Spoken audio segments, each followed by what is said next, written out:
Bazen behin, herriska txiki batean, bere jabearentzat urte askoan lan egina zen asto bat. Zahartu zenean, lan egiteko indarrik ez zuela eta jabeak astoak kentzea erabaki zuen.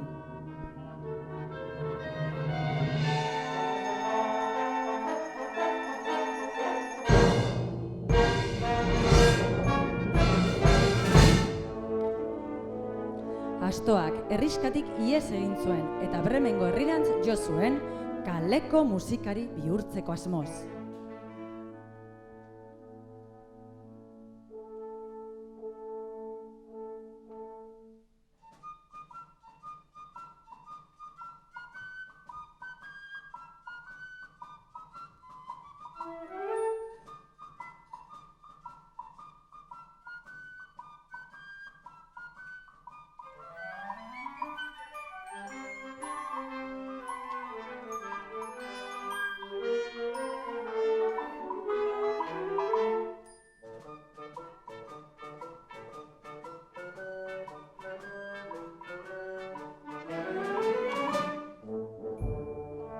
Handik lasterrera, ehiza txakur zahar bat aurkitu zuen bidearen erdian etzanda, eta galdetu zion.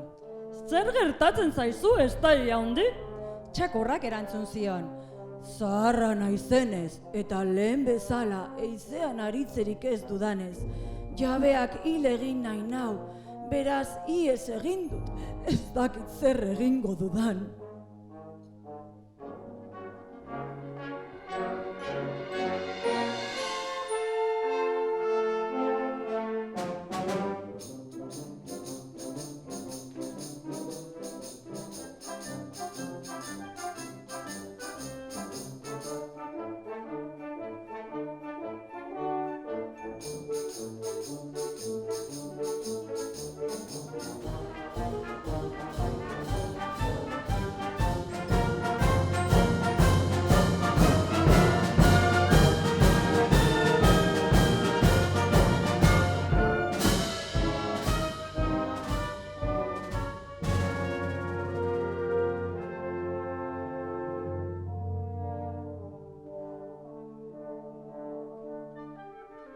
Berandu gabe, katu zahar bat aurkitu zuten aurpegi tristearekin bide ertzean eserita. Zer gertatzen zaizu bibotedun zaharra? Zaharra naizela eta ezin ditudala lehen bezala saguak harrapatu eta horregaitik jabeak ito egin nahi nau, beraz ihes egin dut, ez dakit zer egingo dudan.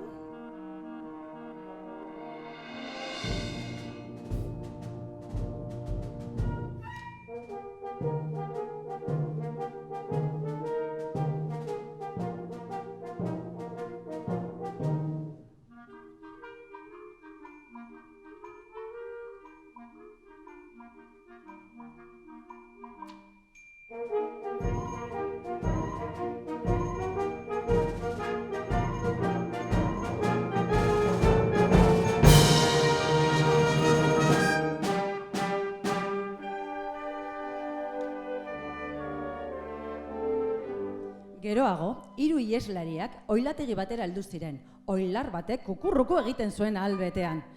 Zure kukurrukuak belarriak zigortzen ditu, esan zion astoak. Zein da arazoa? Gonbidatuak datozenez, etxeko Andrea sukaldariari esan dio nirekin sopa egiteko. Gaur gauean burua moztu kaudidati. Beraz, aldudan bitartean kukurruku egingo dut nire indar guztiekin. Ene gaixoa? Zergaitik ezatuz gurekin Bremena? Kaleko musikariak izango gara. Oiarrak onartu egin zuen, eta 4 animalik aurrera egin zuten, Bremenen bizitza berria egiteko esperantzan.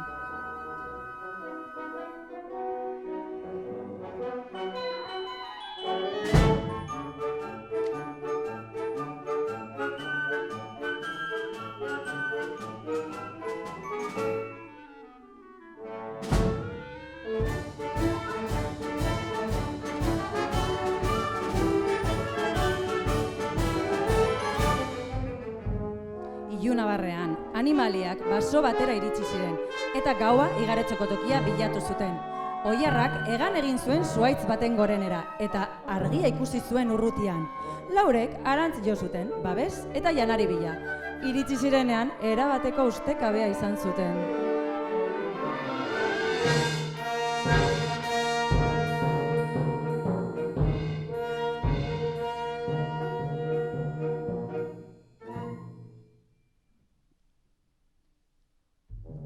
Lapurretxea zen, baurruan zeuden ebasleak lo egiten, edaten eta gaua gozatzen.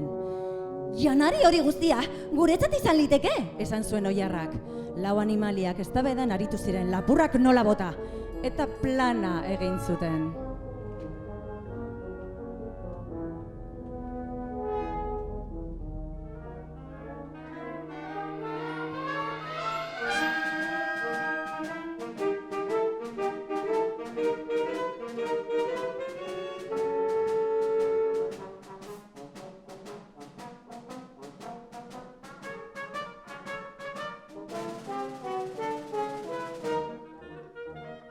Animaliak bata besteren gainean jarri eta bakoitzak bere musika egin zuen.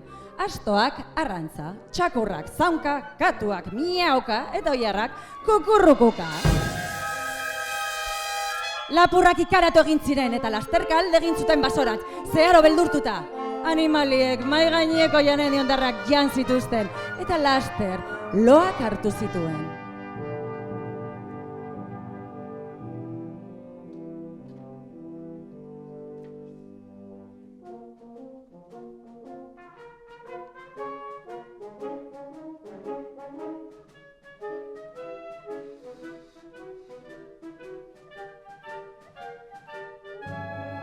Bitartean, lapurrek etxeari begiratzen zioten urrunetik. Ez zegoen ihes egiteko arrazorik, esan zuen buruzagiak. Eta lapurretako bat bidali zuen, etxea ikuskatzera! Lapurra etxe ilunean barneratu zen, nekez ikusten zuen ezer. Hortaz, pozpoloa piztu eta txingarrak zeudela iruditu zitzaien tokira bota zuen. Katuak oio egin zuen,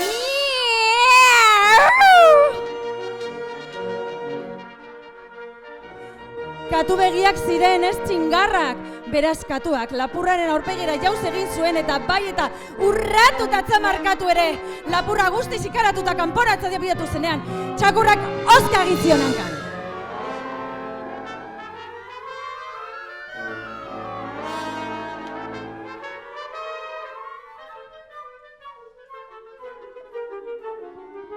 Sarreran astoak sekulako ostiko emon zion eta oilarrak albezain jozen egin zuen kukurruku lapurrak izu egin da iaz egin zuen.